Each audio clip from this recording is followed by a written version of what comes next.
Hello, everybody. Welcome to another episode of You're the Cure. Excited to have Dr. Peter McCullough back because he's got another book.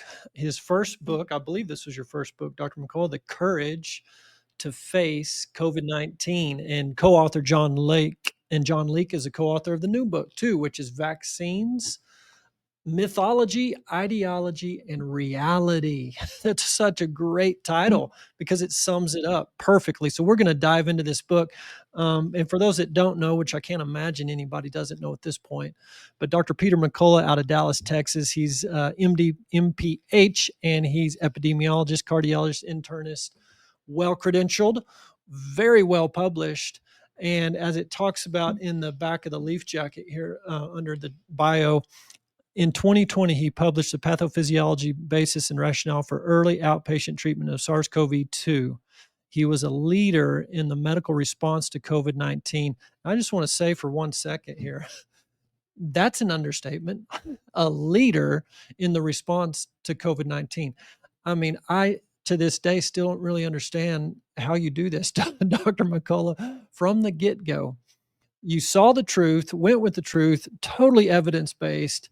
And not only did you help lead, and I'm not saying there weren't other leaders, but to put the amount of work that you did to bring the evidence forward, to summarize it, to publish it, to go on record, multiple hearings under oath at multiple state houses and national Senate hearings, et cetera, but to coordinate other physicians around the country to encourage. And that's the book, The Courage to Face COVID-19. Talk about courage. Physicians had to have courage, but as a leader and where you came from, and that brings me into the first question for the new book. You grew up probably like I did. We just believed at face value what the institutional authorities were telling us about vaccine safety and efficacy, and a lot of other things in the medical field. What made you take this stance against the norm and come out of kind of the mainstream way of thinking, both COVID-19 wise, but then this book? I mean, talk about physicians don't want to be labeled anti-vax. And the irony is the science, the evidence, and the lack thereof, which is what you go through in the book. But just share a little bit from a motivation standpoint, how you got to where you are today. Well, Ben, thanks so much for having me on the program. And, as an adult medicine doctor, I never held strong views on vaccines. I went to medical school at UT Southwestern, and I can't even remember even a class on vaccines. The schedule may have been presented to us. And I've never attended a grand rounds ever on vaccine safety. And I attended grand rounds regularly. Many times I was the co-chairman or introduced the speaker. I don't even remember a grand rounds on autism or even, even a medical lecture on autism. To me, it was a very vague illness. Now, as an internist and cardiologist, I have autistic patients in my practice. When SARS-CoV-2 hit, everything was shut down. We never had grand rounds or any review on how to treat COVID or about the vaccines or how to manage complications from the vaccine. So we entered a whole new world without medical education, without having our traditional vetting of information. Things just started to happen pretty quickly. And as you pointed out, I felt compelled to jump into action to do what I could do as you did, treated as many patients as I could, tried to encourage others to do something. Remember, SARS-CoV-2 was all about just doing something. Don't let the patients get hospitalized and die. It was a pretty simple, motivation. Now, what we saw through the pandemic, especially what looked to myself and my co-author John Leake as a madness. People became enthralled with vaccines. You probably remember that Stephen Colbert video where he's dressed up as a vaccine syringe and dancing around on stage. We realized people actually kind of lost their minds over vaccines. So we asked the question, historically, how did this happen? Yeah.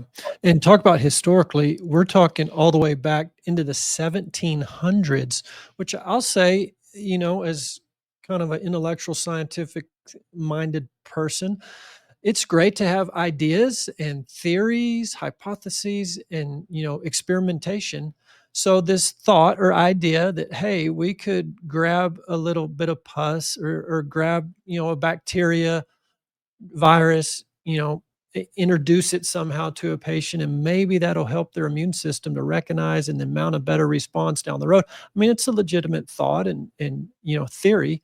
And so, can you go through maybe historically? Was that how it started? Was that the thought, and then what were the outcomes of that theory? We identified some very, very early experimentation in Africa and Egypt, not well documented, so we really couldn't write about it. So we pick up in 1721 in Boston with prominent Puritan minister Cotton Mather. He's a very important character. He may have been one of the most influential intellectuals of that time. Uh, of interest, he also was the pastoral consultant to the judges of the Salem witchcraft trial. And it's a different time. People had different belief systems. Clearly, he believed in witches, but Cotton Mather sadly watched 3 children die of what sounded to be measles. And can you imagine the fear back then of a disease? You didn't even know it was an infectious disease, didn't know what caused it, didn't at that time viruses and bacteria were not discovered. They just knew something happened, and he watched his children die. We chronicled this in our book. And so he takes up with this procedure, what Dr. Boylston called variolation. Variolation is taking, as you pointed out, a little bit of pus from one smallpox pustule in one child with a scalpel, then using a scalpel with a skin nick and inserting that in the next child. This thought that maybe it's a poison. If you had a little bit of it, you could fight off the illness. So it's an ingenious idea. And Cotton Mather gets going with this and proclaims that it's a gift from God. This is from the very beginning. So, we have this ideology of this religious connotation to vaccination. That's kind of how it starts. Now, that's 70 years before Edward Jenner. Edward Jenner in Gloucester, the UK, he actually begins with more formal vaccination. Vaccinia, it comes from the word vaca or cow, taking a little bit of cowpox material and then doing the same type of approach into a child. Remember, the hypodermic needle comes in a little bit later, so they're not yet doing injections. And then we take off from there. But the theme here is early on, they couldn't have possibly known what they were preventing. They didn't know how it spread. They wouldn't know if something worked or didn't work because we wouldn't know if anyone's challenged. So this had to be taken based on faith. And because vaccines were initially taken on faith through medical science and history, this faith-based acceptance has persisted to this day. Yeah. Well, can you talk a little bit about, Edward Jenner and smallpox and kind of the success or lack of success of that? Bring us up to speed on Jenner's input into this whole vaccine history. Jenner is a member of the Royal Society in the UK. He had originally published some ecological papers, but when he had this first idea, and we anticipate that he picked it up, the idea from variolation. Variolation had already been pretty far extended. We have many chapters on this, but for example, King George III and his wife, they had 15 children. And we don't know how many of them actually underwent the smallpox variolation procedure, but we know 2 did for sure. And sadly, these 2 children died of smallpox. They actually died after getting the smallpox by variolation, but yet this enthusiasm persists. Jenner makes the observation that milkmaids milking cows that may have had cowpox, a similar illness, seem to be immune from smallpox. And for women of the day, Ben, it was important because smallpox actually made these pock-like marks in the skin. And so the milkmaids were known for having beautiful skin without pock marks. So there was actually a beauty component to this. And so he took up with this procedure. He did this on a young boy named Phipps. And as the story is told, Phipps was protected against smallpox. We can't prove it or disprove it. Jenner's first paper was rejected by the Royal Society as a pamphlet. They thought it wasn't valid. And then he did a few more attempts, and ultimately this took hold. But he became at the right hand of the king, became royalty, became quite wealthy. So that's another theme here, is this empiric science, hubris and proclamations, and then wealth and power. They were all very closely associated with the early field of vaccinology. Yes. Can you talk a little bit about, I heard you in another setting talk about inferential thinking to approximate the truth. The lay public in general, but even physicians, I think, if we don't really analyze this, the hard sciences, physics, mathematics, engineering versus the science of the human body, and how much can be a hard and we can get to an exact truth versus no, there's the art of medicine and we need to do observation, and the human body is so complex, it's going to be hard to come to absolute truth. So speak to that a little bit. I remember both you and I went to Baylor University, and I remember one of the best courses I ever took was the philosophy of science.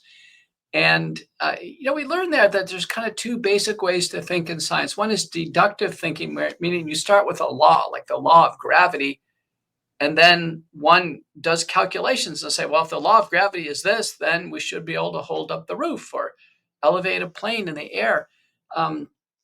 So we start with a principle or a law, and then it's applied. These laws ultimately become known and get refined. Great credit to the early physicists and chemists and engineers who did this. And then the other way to approach science is when we have a very complex problem. We can't possibly understand it because, let's say, it's a living organism, a human being or a frog, that we make observations, we apply everything we can in terms of our knowledge. When laws apply, we use them. But ultimately, we never really know the truth. And we make these observations, we make a series of inferences, we discuss them, ultimately try to decide on, what this part of truth is, and then it's pursued with more investigation. So in medicine, we've always said that we have lifelong learning because we use inferential thinking. We never really know the truth. And clearly, back early on in vaccinology, they didn't even know what the organism was. Remember that the isolation of the organism, that comes much later with Robert Koch and others in Germany. So early on, they didn't know. Maybe it was an evil humor. It was a toxin. It was horse grease. There's all kinds of assumptions. So one thing that did work in smallpox, so a very important, a city in England, Leicester, England, it ultimately said that the smallpox vaccination wasn't working. There was great concerns about dangers of giving people smallpox. And then they adopted an approach of strict isolation, cleanliness, and brought smallpox under control without vaccination. So smallpox, whether one took a vaccine or not, ultimately became conquered because of just, the principles of isolating a child with smallpox, not letting them wrestle with other kids or share the same bed sheets, cleanliness, because it was spread by these, these pustules. And that's a good point. I think we can jump straight to, as far as, it seems like people, and physicians, pediatricians maybe in particular, forget that we have an immune system. And the incredible design of the body, and I think it was on Focal Points, which guys, side note, John Leake is an author on Substack, Focal Points. I highly recommend that newsletter that comes out often, and some of these points I'm about to make have come from that newsletter. But sunshine, there are studies that show sunshine, especially for first morning sun, and the impact on the immune system and the white blood cells, a beneficial impact. Steps, 7,000 steps, I believe it was in the article recently published, improve all sorts of chronic disease, but also the immune system. We know the microbiome, we know diet. So this all speaks to the terrain, I think I would call it. But the impact of the immune system, sanitation, nutrition, sunshine, these kind of things. So we have to remember back in the 1800s, mid to late 1800s, early 1900s, the Industrial Revolution, these big cities, no refrigeration, clean water and sanitation, sewage, all of that. Imagine New York City in the summer with no pavement, just mud and horse manure and horse urine. Horse were the main mode of transportation. All these buildings being erected. They had to have fire to cook their food or whatever. It wasn't a clean environment. So speak to that a little bit, and especially in conjunction with infant mortality rate at the end of the 1800s. Well, we pick up on this with some chapters. One of them was about the Thames River, and John Leake, such a brilliant writer, it's called The Great Stink, of just the stench of urban living. Remember, before this age, as you pointed out, people largely lived in the country, and life was a lot cleaner. And there were societies, by the way, that did much better with clean water and sewage, including the Roman Empire, the Greeks, the Egyptians. They did much better. They understood this. But once we had these Western countries, Western Europe, North America, South America, starting to congregate in cities, holy smokes, did we have problems with sanitation. And it was the civil engineers that were able to separate clean water from sewer water, better standards of living. That made illnesses go away. And we know this because even illnesses for which there's no vaccines, like erysipelas or scarlet fever, that they essentially went away. So it can't be that the vaccines we found were given undue credit, and that mortality from these illnesses wasn't really from the illness itself. It was really from frailty and susceptibility. And that's where your comments about the immune system and vitamin D and nutrition come in, that almost certainly those who died of measles were malnourished, weakened, very frail. The same thing with smallpox, and the same thing with diphtheria and pertussis. There was a problem with infant mortality, even maternal mortality, and most of it had to do with uncleanliness of the labor and delivery method. And this was brought out by Semmelweis in the mid 19th century, who said, listen, if we just wash our hands, we're not going to transmit puerperal fever, endometritis from woman to woman. And sadly, Semmelweis, he was castigated, he was smeared, he was thrown out of societies, and he died in an insane asylum. So I want the public to understand the medical orthodoxy is commonly on the wrong track, and they don't admit when they're wrong. Yeah. Yeah, that's a huge problem. And I said it early on in COVID-19, until we can confess where we got it wrong, we made a mistake, we didn't see it right, and just say, I'm sorry. The American public's very forgiving. And so confession, and then let's go a different direction. Let's change our mind, and let's come together and put the patient first always, and come at this from a team approach. And even to this day, I don't know that I've seen much, if any of that. In fact, I had a patient last week actually, and this patient's from Missouri. I'm in West Texas. I said, "Why'd you come?" I couldn't find a doctor in my area that I trusted, and that's why they came. But the initial, that was his comment, his initial visit last year. This was a follow-up visit, and he actually was excited to tell me his former PCP back in Missouri had just called to inform him and basically apologize, confess, apologize.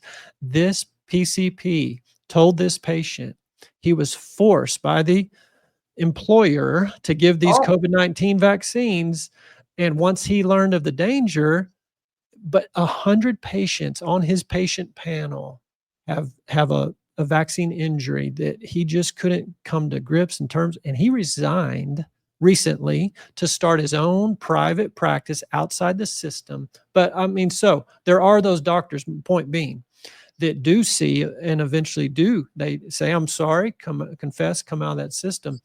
But as a group, and especially from an authority, FDA, CDC, medical boards, associations, AAP, and others, we don't see a whole lot of that, which again is why it's so important, guys, to get the book.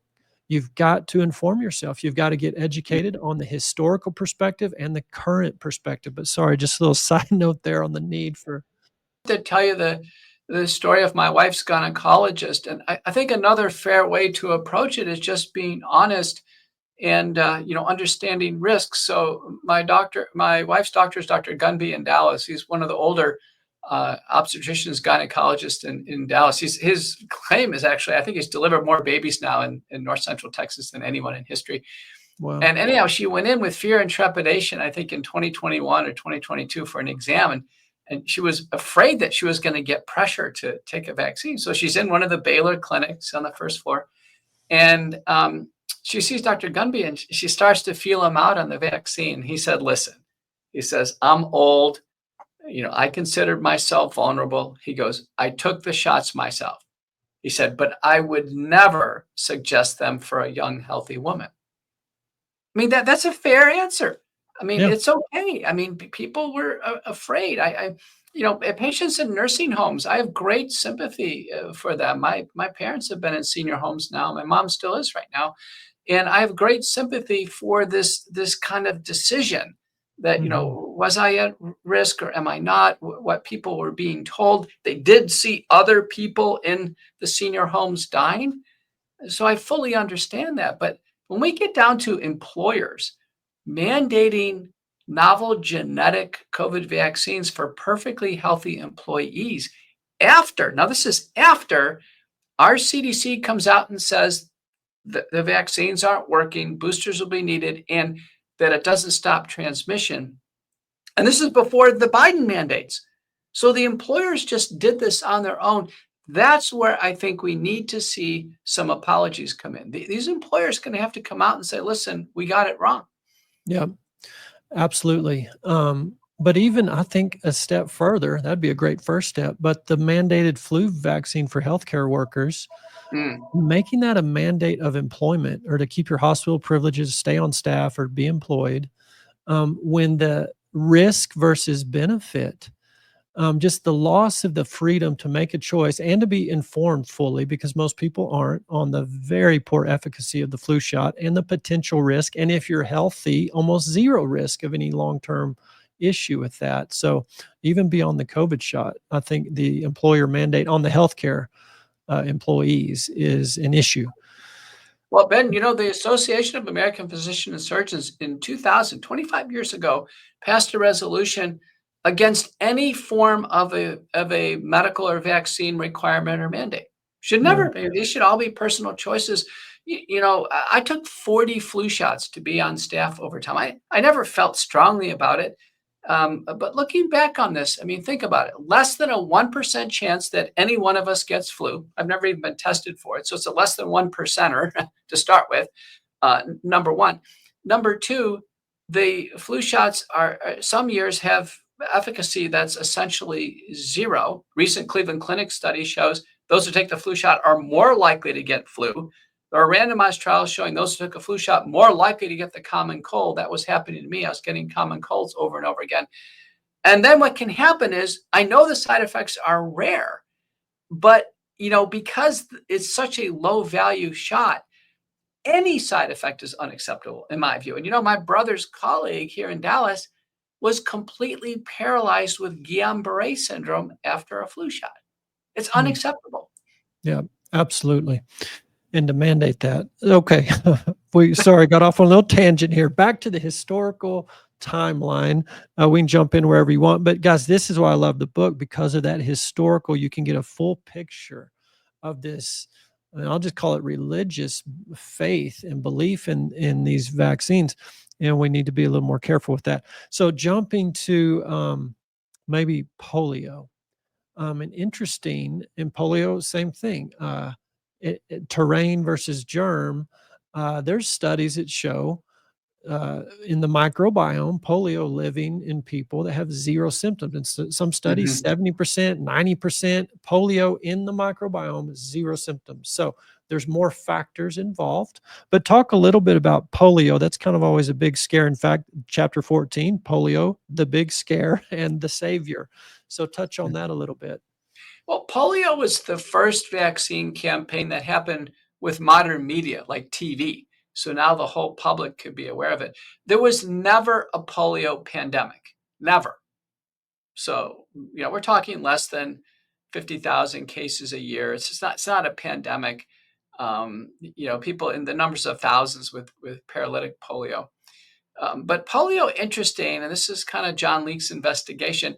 it may have been a product of actually too much cleanliness and too much wealth. And so, in relatively impoverished places, and in years previously, you can't find evidence of lots of polio in 1500 or 1600. It just kind of comes out in the 20th century, and it may have been because you're right, the microbiome has changed. People actually had less exposure to polio, but when it happened, it certainly could be paralytic. An important University of Michigan study showed that it was grossly overdiagnosed, and in that study, when they finally had the ability to test for the polio virus, see what it was, only a quarter of polio cases at University of Michigan truly had polio.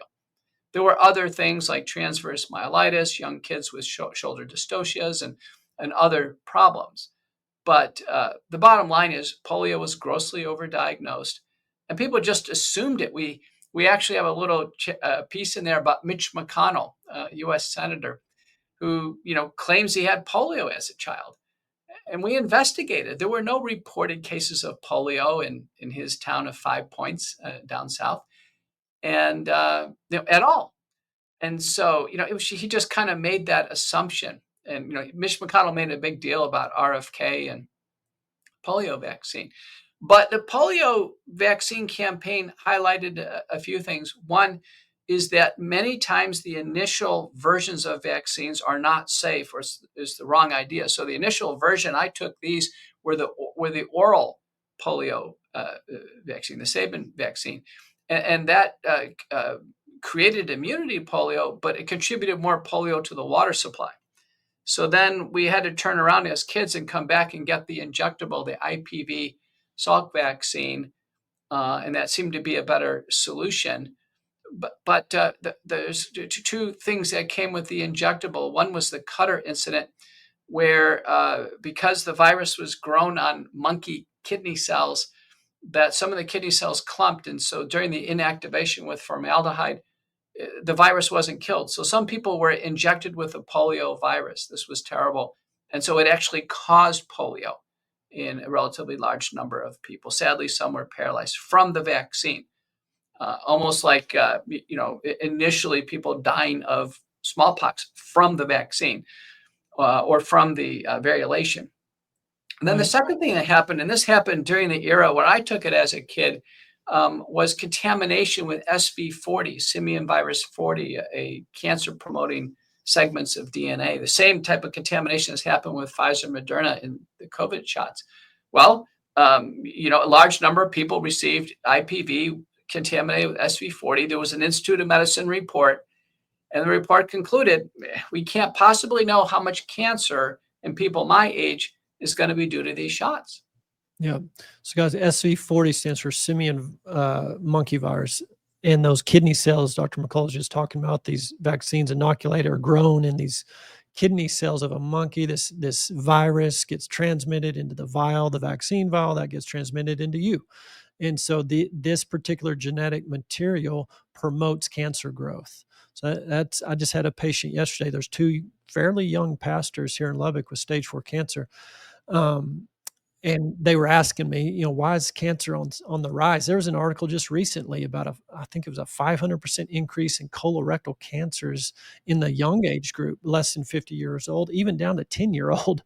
And it's multifactorial, of course, but this SV40, as Dr. McCullough just said, also in the COVID-19 vaccine. And maybe we can talk a little bit about that, just in general, the immune system. I mean, cancer should be detected and killed by the immune system, as should germs. So when we go in early, especially this childhood vaccine schedule now, and we start doing things that alter the natural immune response with the thought of we're helping it, but unintended consequences, we get a dysregulated immune response that can lead to more environmental allergies, food allergies, neurodevelopmental issues, which is an immune inflammatory response in the brain, and potentially cancer rates. So kind of talk about the immune dysregulation potential, especially with the modern vaccine schedule. When the immune system is stimulated with so many different antigens at once, at a midpoint in young childhood, there are about 16 different vaccines that is recommended for the children to get. And sometimes they just get it on the same day.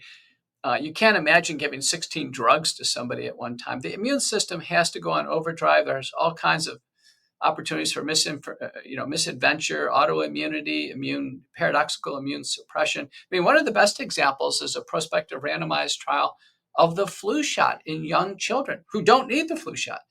And it's a prospective double-blind randomized placebo-controlled trial. And the flu shot clearly results in these kids getting more common colds.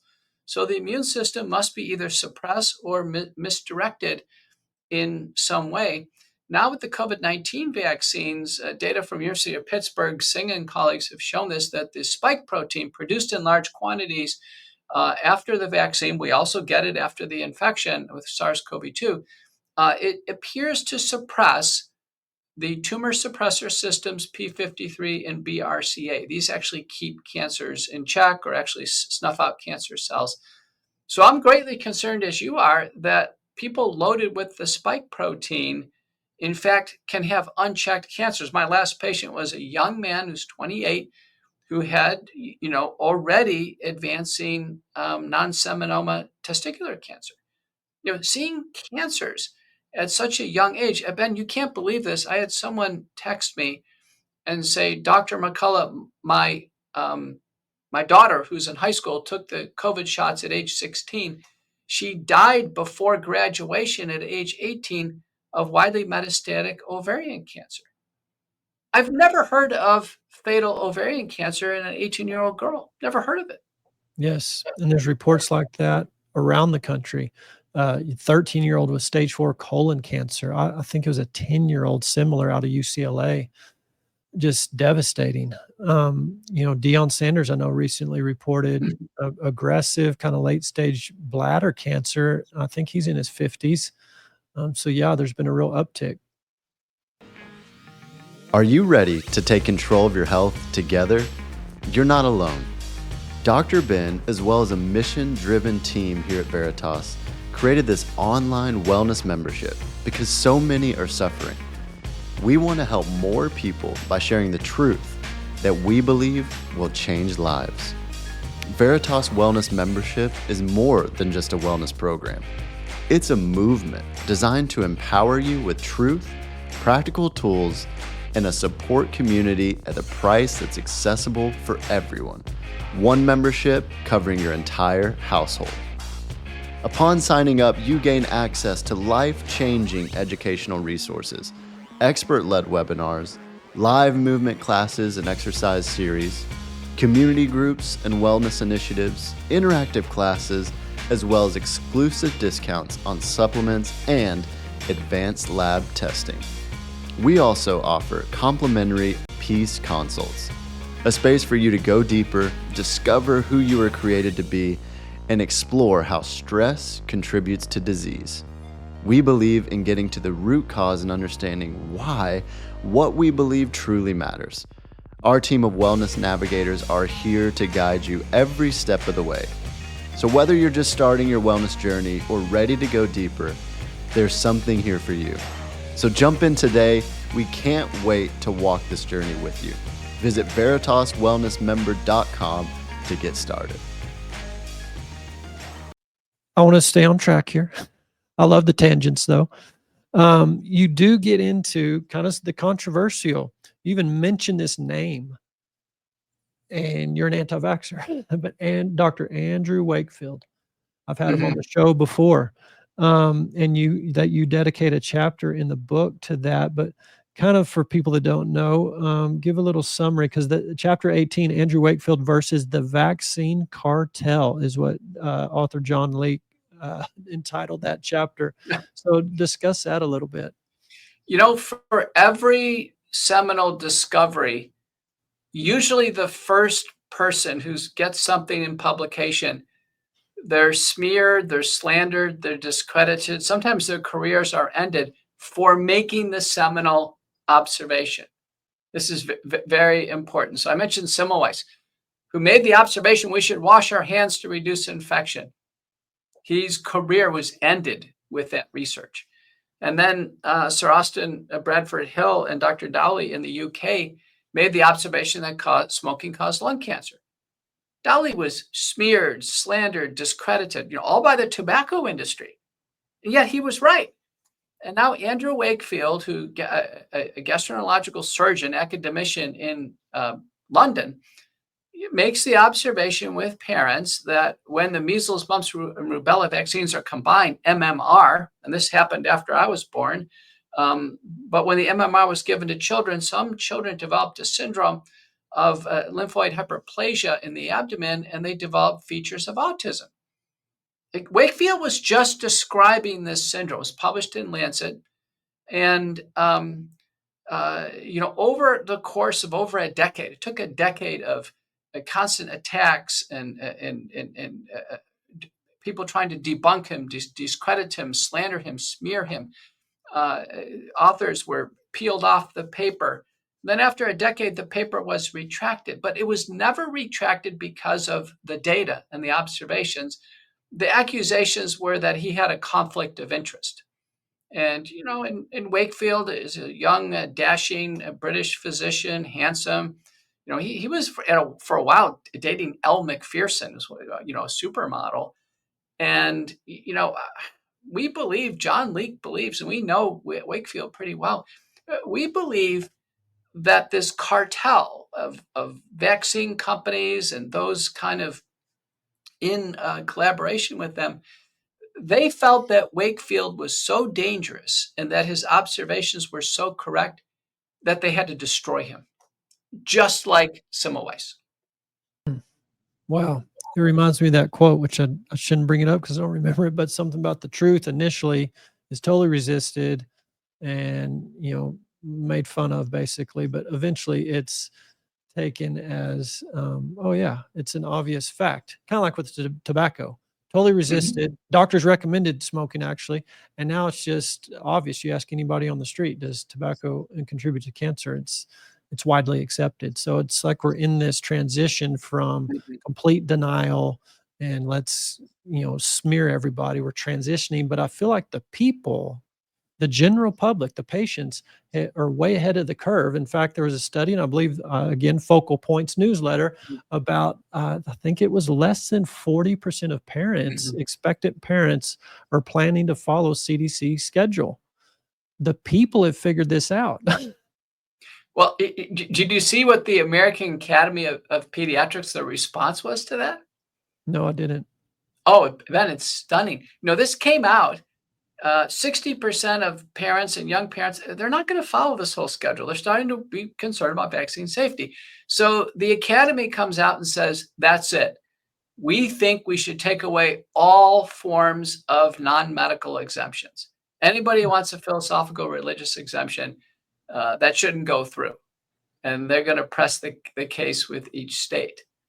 So we're at a point of tension here on vaccinology. Now, vaccinology, Ben, has always been contentious from a public health perspective. Towards the end of the 19th century, in Boston and London, people were put in jail if they didn't take the smallpox vaccine. Can you imagine being put in jail if you didn't take the MMR or take the COVID shot? But people, this has happened before. And it led to, essentially on the streets protests called the Anti-Vaccination League in the UK. We chronicle this.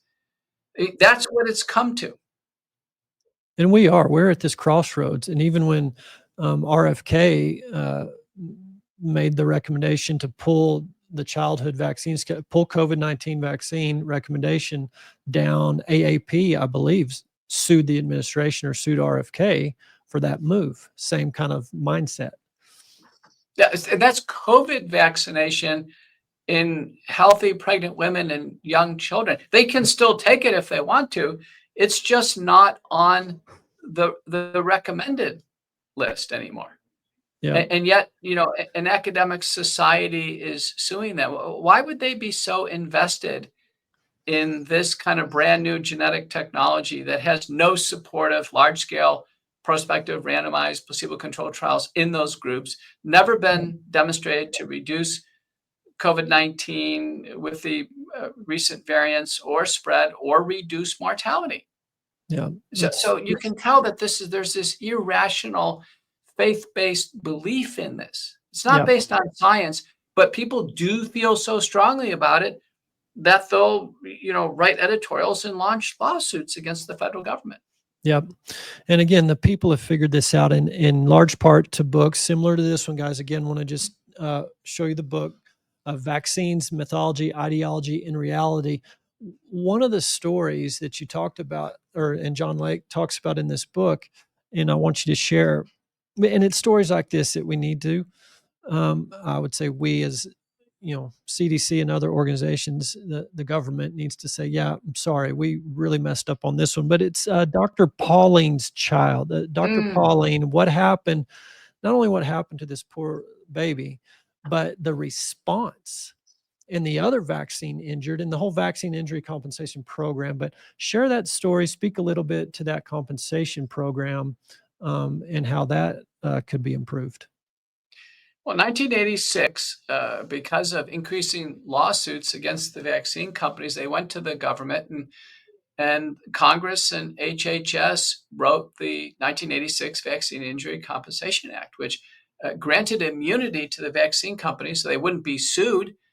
And they said, listen, if people have been injured from the vaccines, the government will have a program to adjudicate these cases and provide compensation. So they conducted in 2007, 2008, what's called the Omnibus program or trial. And there was about 5,000 cases where parents thought their kids were vaccine injured. One of them was Jonathan Poling. He's a neurologist at Johns Hopkins. His daughter, Hannah, took a whole bevy of vaccines all at once and within a few months developed autism. She had an underlying genetic mitochondrial disorder, which may be common. We don't know.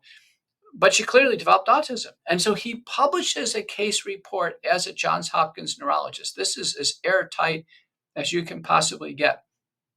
And so he's one of the test cases for this group of 5,000. And so what the government lawyers do is they kind of put him off to the side and they make a deal with Poling. They actually settle with him outside the omnibus. Then they dismiss the other test cases and everybody, the other 5,000 are just thrown out of court. They get nothing. And so the point of this is the Vaccine Injury Compensation Act is not fair.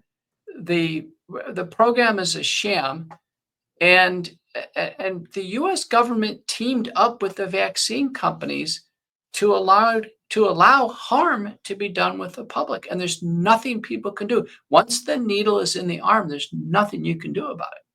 Yeah, it's just unbelievable. We're kind of getting to the end, Dr. McCullough, and I want to respect your time. I wanted to maybe briefly touch on SIDS, but also want to kind of touch on, because I know you probably, you're one of the leading medical providers, maybe in the world, on these COVID-19 vaccine injured and this circulating spike protein and just, trying to measure that level. How do we interpret that? And clinically, what do we do? And how much of this is kind of a guessing game? But just maybe we'll spend more time on that. SIDS, I'll just say, guys, and you can read in the book and other places, but there's a correlation timeline-wise, just like with the COVID-19 vaccine. You can see a vast majority, I think it's close to 70% of these SIDS deaths are within a day, 2 or 3 of vaccination. So that's not random. That's a correlation of time that's very indicative of causality. So if you want to comment on that, Dr. McCullough, if you have time, but also do want to touch on this spike protein and what to do about it in folks, because I was just at a conference in Oxford, Mississippi this weekend giving a talk. I had 5 separate people come up to me with family members, husbands, children, men. These happened to be all men victims in their 40s with myocardial infarction. With no other risk factors, no family history, but took the COVID shot. So both those there for you, SIDS and then the circulating spike protein, long COVID, vaccine injured. What do we do about it? Well, sudden infant death syndrome, defined as a death of a healthy baby under age 1, the vast majority come right after a big bundle of these vaccines, which shown in a paper using VAERS data from Miller. So I think that's convincing. Now, a recent randomized trial observing children who were born prematurely, and they were given the vaccine schedule in the hospital so it could be observed versus not giving the vaccine schedule. It was clear the kids who took the vaccines, they had apnea. They stopped breathing. The nurses had to revive them. Well, let me tell you what, if that child was at home and they stopped breathing and the parents didn't observe them in the middle of the night, that would have been a SIDS death.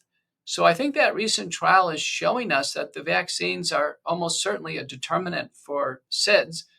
And I know Representative Burl Hamaday in Louisiana, she actually proposed legislation that the medical examiners consider the vaccine record when they examine a SIDS baby, and the coroners and medical examiners strongly rejected that. So again, this is this religious faith in vaccines. They actually don't want to see the vaccine record. They don't want to see this reality. People need to understand that. Now, I personally think vaccines are far safer when they're given later in life, and probably more context dependent. And I've taken all the vaccines possible except for the COVID shots, and I just think that we've become a lot more vaccine risk aware. Now, what we're doing for COVID is we're actually measuring antibodies against the spike protein. You can get it through Quest or CPL or LabCorp. I like the LabCorp assay, which uses the Roche Alexis platform, and it lays out a number of quantitatively of antibodies to the spike protein. It's a proxy for how much spike protein has been in the body from the infection or the vaccine. And you get a number from 0 to 25,000. So anything less than 1,000 in the published studies, in my experience, very low risk, very low risk. You can be assured. Like my mother-in-law took 2 COVID-19 vaccines, didn't have a single problem. It's been perfectly fine. I'm carefully observing her. We checked mama's antibodies, and it was like 200. I said, hallelujah, she's below that 1,000 range. But, I have several patients now in a research program where we measure the spike protein in the blood, not just the antibodies. And I can tell you when the antibodies are over 5,000, Ben, almost certainly they have circulating spike protein in the blood and in the tissues. More like 5, 10,000, 20,000. That's where we start seeing heart damage and blood clots. Is there enough data yet or clinical experience to say if you see the antibody level greater than 2,000 and you implement some treatment therapies like Ultimate Spike Detox from the wellness company, over time, have you been able to track that and see a correlation over time of those antibody levels coming down, or do these antibodies stay sustained for a long time? No, the antibodies come down, Ben, just like they do after the infection. If the spike protein is no longer there stimulating them, they will reliably come down. You want to look for about a 20% drop in that antibody number because the antibody is going to lag in time afterwards. You want to see that 20% drop at about 9 months or so. And multiple papers now published using this approach, nattokinase, bromelain, curcumin. There's some other enzymes too, but probably the best combination product is the Ultimate Spike Detox from the Wellness Company for about a year.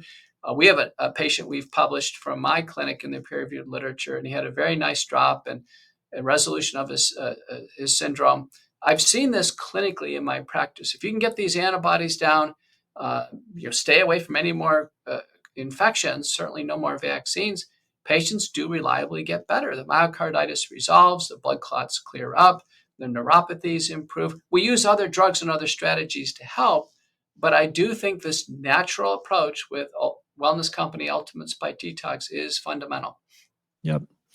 Okay, Dr. McCullough, thank you so much, everybody. Again, the book, Vaccines, Mythology, Ideology, and Reality. Highly recommend it. And the first book, John Leake is author, and Dr. McCullough, the co-author on this one as well, The Courage to Face COVID-19. Both excellent for your library because, guys, your kids, your grandkids, your great-grandkids, depending on what book they're reading and who's writing the history books, you've got to have, a library full of the non-mainstream narrative if you want the truth. So, Dr. McCullough, thank you for joining us today. Thank you for all you've done throughout the pandemic and beyond. Thank you. All right, guys. So Dr. McCullough had to go see some patients. I'll wrap this up. Just really want to encourage y'all to get on Substack And John Leake, the co-author on this book, the lead author actually, on Dr. McCullough's 2 books, he writes for Focal Points, which is a newsletter on Substack. I just took a few screenshots before we jumped on the show today. I'm going to read some to you because this is a type of information you can get on Substack, Dr. McCullough and John Leake's Focal Points. The Focal Points is what you would look up on Substack. Here's one recent article. 8th study confirms mRNA shots increase risk of infection. We discussed that some during our interview today, but this particular study, again, this is the 8th one that's confirming the same outcome. New study of 1,745 healthcare workers finds mRNA boosters raise the risk of influenza-like illness by up to 70% and increases work days lost by 50%. Another article recently on the Focal Points, JAMA modeling study claims COVID-19 vaccines save lives, 7 threats to validity. So John Leake and Peter McCullough basically debunked the JAMA study by flawed assumptions, uncontrolled confounding factors, and institutional bias.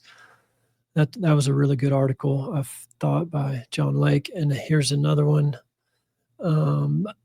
mRNA injections induce severe, long-lasting genetic disruption linked to cancer and chronic disease.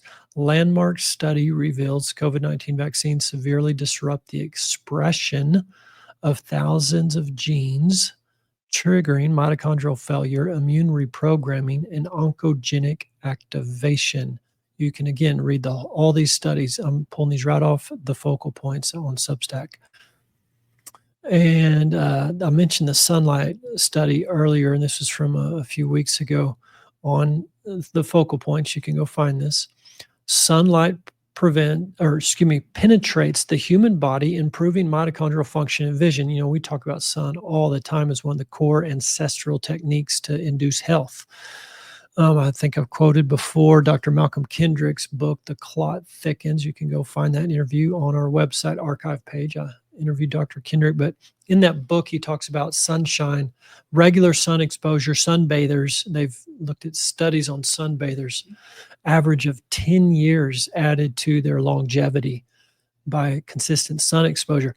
But back to this one, this particular study showed just 15 minutes of fully clothed infrared sunlight exposure triggered systemic effects and measurable improvements in vision, even when the eyes were completely covered. Interesting article. Another article from the same source, the Focal Points. They're looking at VAERS data just from 2025, so the past 7 months. 305 deaths just from COVID shot reported to VAERS just in 2025. Anyways, that's just a little sampling. Guys, it's hard to overstate the impact that Dr. McCullough has had on our country and really the world as far as being a vocal leader in bringing all this data. It's so hard. There's so many studies published every single day. And just because something's published doesn't mean it's necessarily accurate. There's all kinds of potential flaws with the studies and different biases. So having a source that you can trust is awesome. But also just knowing kind of from this side of the table as a physician, it's very, very difficult to kind of go against the company line, so to speak. It reminds me of Dr. Paul Merrick, senior physician, the most published, I believe, critical care physician, has written textbooks. He used to lecture on this topic of pulmonary ICU critical care protocols and techniques and different subject matters. So highly respected. And Dr. Merrick years ago started doing a vitamin C protocol in the ICU, published on it because it had some positive benefit. And it was only 1.5 grams of intravenous vitamin C every 6 hours. That's a very small dose in terms of what experienced clinicians in the integrative healthcare realm We'll use 10 grams, 25 grams, 50 grams, even up to 100 grams in certain situations. That's been well documented, well published for decades now, all the way back to the 1950s. Dr. Klenner with a K was the first one to really use this high dose IV and intramuscular vitamin C. Just fascinating topic. I actually interviewed Dr. Tom Levy, Levy, years ago. You can go find that interview also, where he went through a lot of Dr. Klenner's research. So, in the acute setting, especially extremely sick, hospitalized patients, septic shock, which is in the ICU setting, mortality rates are very high. But Dr. Merrick found benefit. And then during COVID, he utilized this protocol along with other things and saw great benefit. And you can hear more of Dr. Merrick's story. I didn't actually interview him, but his colleague interviewed him, Pierre Corey with a K. You can look that interview up on the website under resources, click on podcast. There's a drop down menu. You can search Dr. Corey's name or just scroll back. It was earlier this year. And Dr. Corey tells Dr. Merrick's story and basically how he was forced out of the hospital, forced to retire. So highly credentialed, highly respected, the most, published physicians in their fields, Dr. McCullough, Dr. Merrick, and yet still the system can just kind of push them off to the side and just ignore them. So it's a difficult situation we find ourselves in modern medicine. So I would encourage you to continue to get educated here and other places. Another great source on Substack, I would highly recommend, especially if you're a physician, nurse practitioner, healthcare provider, for sure. You need to add this to your reading list. It's on my reading list for any doctor that calls our clinic or emails me and asks for resources to have continuing medical education outside the pharmaceutical-based CMEs. And that is on Substack. It's called The Forgotten Side of Medicine. And the author on that Substack, it's basically a ghostwriter name, but it's the Midwestern Doctor. He's anonymous. He didn't want his name to be attached, but his articles are amazing, highly referenced, very, very well referenced articles. The articles on DMSO in particular, just fascinating. The hundreds and hundreds of published peer-reviewed studies on DMSO's benefit, especially in neurological injuries like stroke and neurologic traumas. So Substack's a great place to have some alternative viewpoints. Okay, guys, again, the website, we keep these podcasts curated for you on there for your benefit, searchable. So we highly encourage you. There's a whole topic drop-down menu on vaccinations. We've interviewed the authors of Dissolving Illusions, another great book about the history of vaccines and the data behind these infectious disease mortality rates and the resolution of that mortality rate.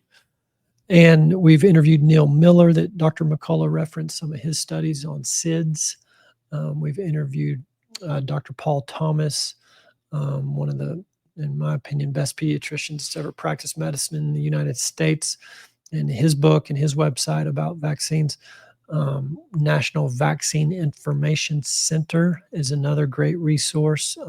Barbara Lowe Fisher, we've had her on a number of times. Sherry Tenpenny, we've had her on. So all of these folks are under the vaccine topic index. Dr. Wakefield, we've had him on a few times. So you can get very well informed and to make the best decision for you and your family, get all the facts. So I encourage you to go and utilize those podcasts and other subjects too, cardiovascular disease, cancer, agriculture, all kinds of topics on there. So we do this show to just try to continue to bring some knowledge that has been not widely disseminated in medical schools or the mainstream media. All right, guys. Last thing I want to say, I got to wrap this thing up, but Oxford, Mississippi, was there recently at Need the Cure. I had a great time there.